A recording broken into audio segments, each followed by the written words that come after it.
नमस्कार, आप देख रहे हैं टीपीवी न्यूज। मैं हूं आपके साथ राजनंदिनी शर्मा। बुलेटिन की शुरुआत करते हैं आज की बड़ी खबरों के साथ।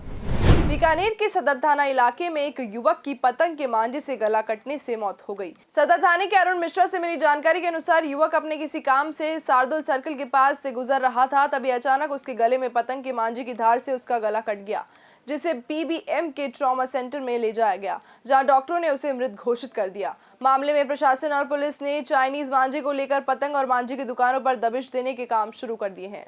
किस प्रकार का निरीक्षण कर रहे हैं और कहाँ कर रहे हैं और क्या आदेश है? आज जिला कलेक्टर महोदय के निर्देशानुसार शहर में जितनी भी पतंगों की दुकान है उन पे जो प्रतिबंधित चाइनीज मांझा है उसको पकड़ने के लिए अभियान चलाया जा रहा है।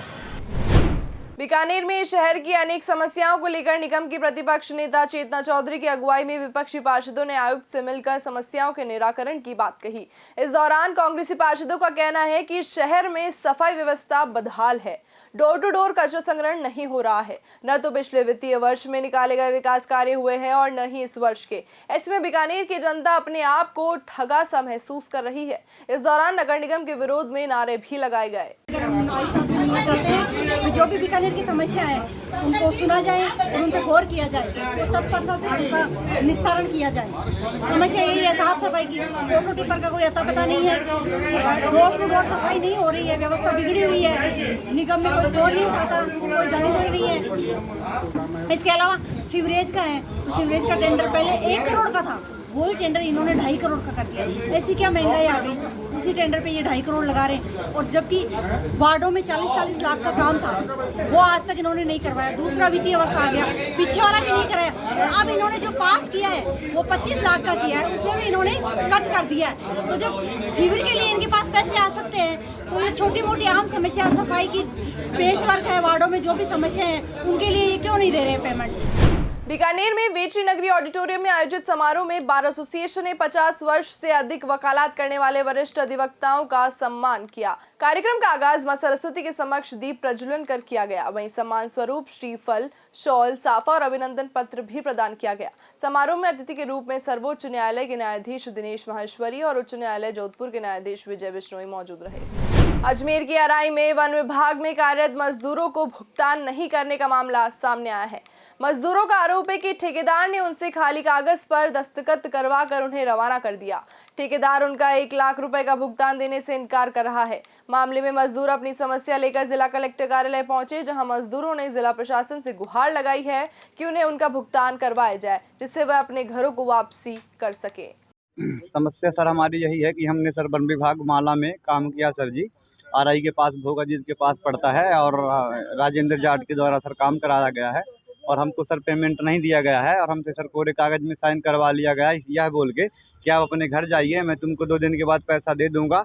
तो सर मैं कोरे कागज़ पे सर साइन कर दिया हूँ और सर इसके बाद में हम लोगों को बोला तुम लोग जाओ, तो हम लोग सर भरोसा नहीं हुआ तो हम लोग सर महोदय जी के दरबार पे चले आए हैं कि सर हमारे यहाँ करवाएं। हमारे छोटे छोटे बच्चे सर 4 दिन से भूखे हैं, ना कोई बिना खाए ना कोई पिए। सर हमारे यहाँ ट्रेन तक का पैसा नहीं, किराया कि अपने गांव हम देकर के किराए चले जाएं सर।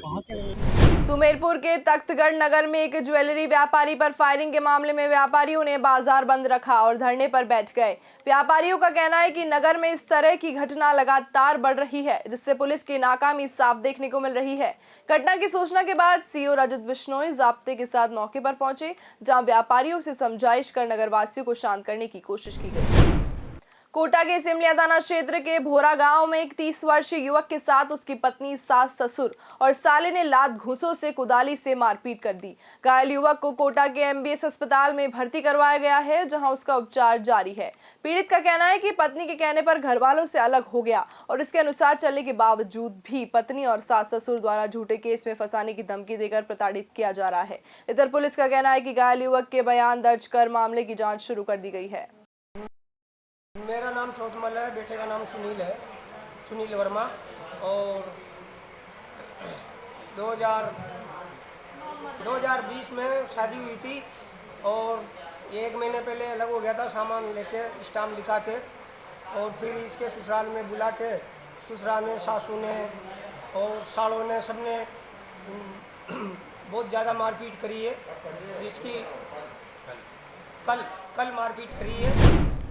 जयपुर के इंद्रलोक ऑडिटोरियम में संरक्षण क्षमता महोत्सव सक्षम 2022 का आयोजन किया गया। आपको बता दें कि पेट्रोलियम पदार्थों के बेहतर और सीमित उपयोग के साथ पर्यावरण संरक्षण के प्रति चेतना जगाने के उद्देश्य से सक्षम 2022 कार्यक्रम का आयोजन किया गया है। आजादी के अमृत महोत्सव के तहत पेट्रोलियम और प्राकृतिक गैस मंत्रालय की ओर से ये कार्यक्रम 11 से 30 अप्रैल तक चलेगा। इस दौरान मंत्री प्रताप सिंह खाचरियावास ने कार्यक्रम में शिरकत कर सक्षम 2022 कार्यक्रम का उद्घाटन किया। उन्होंने कहा कि एक दिन नॉन व्हीकल डे होना चाहिए जिससे पर्यावरण का संतुलन बना रहे। मेरे मंत्री रहते हैं मैंने नॉन व्हीकल डे की शुरुआत की थी, जिसको लेकर उन्होंने लोगों से अपील भी की है एक दिन नॉन व्हीकल डे की शुरुआत करें। नो डाउट पेट्रोलियम पदार्थों की उपयोग बहुत ज़्यादा बढ़ रहा है, ज़रूरत की चीज़ है, चाहिए भी। नया ज़माना आ रहा है, नया ज़माने में इंडिया को सबसे आगे खड़ा होना पड़ेगा। नए ज़माने में आप जानते हैं विंड एनर्जी चाहिए, हाइड्रोजन से एनर्जी चाहिए, आपको सोलर एनर्जी चाहिए। उसमें राजस्थान हमारा नंबर 1 पे खड़ा है। सोलर एनर्जी में हम नंबर 1 पर हैं पूरे देश में, और ये राजस्थान सरकार की बहुत बड़ी उपलब्धि है। सरकार चाहे कांग्रेस की हो चाहे बीजेपी की, सरकारों की जिम्मेदारी है कि हम मिलकर काम करके दिखाएं। मैं तो आज अभी मैंने कंपनी वालों से कहा है कि यदि इसी तरह से रेटें बढ़ती रही तो लोग वैसे ही डीजल और पेट्रोल काम में लेना छोड़ देंगे। हमें हमारे पारंपरिक तरीके भी बढ़ाने पड़ेंगे और भारत सरकार और राजस्थान सरकार को मिलकर एक दिन नो व्हीकल डे करना पड़ेगा। यह एक प्रयास है भारत सरकार का और विभिन्न राज्यों की सरकारों का कि हम लोग जो हमारे पास प्राकृतिक संसाधन हैं, एनर्जी से रिलेटेड संसाधनों का बहुत महत्व है, क्योंकि हम दुनिया का तीसरा देश हैं जो कि हम लोग एनर्जी कंजम्पशन का मैक्सिमम करते हैं। हम लोग हमारी रिक्वायरमेंट जो है 250 मिलियन मीट्रिक टन जो हमारा फ्यूल हम जो हाइड्रोकार्बन फ्यूल्स इस्तेमाल करते हैं वो है, और इसका खपत लगातार बढ़ रही है क्योंकि मानव जीवन की जो डेवलपमेंट है, एनर्जी उसका प्रतीक है कंजम्पशन। तो ये स्रोत है कि हम लोग इस स्रोत को एफिशिएंट वे में हम इस्तेमाल करें, ये एक हमारा प्रयास है। शाहपुरा में कई दिनों से चल रही जाम की समस्या को लेकर भाजयुमों ने शाहपुरा बाईपास के लिए मुख्यमंत्री के नाम ज्ञापन सौंपा। इस ज्ञापन के अनुसार शाहपुरा में काफी समय से स्टेट हाईवे 12 पर वाहनों का जाम लगा रहता है। जाम का आलम यह है कि लगभग 2 किलोमीटर रोज जाम लगता है, जिससे इमरजेंसी वाहन को भी परेशानी का सामना करना पड़ता है।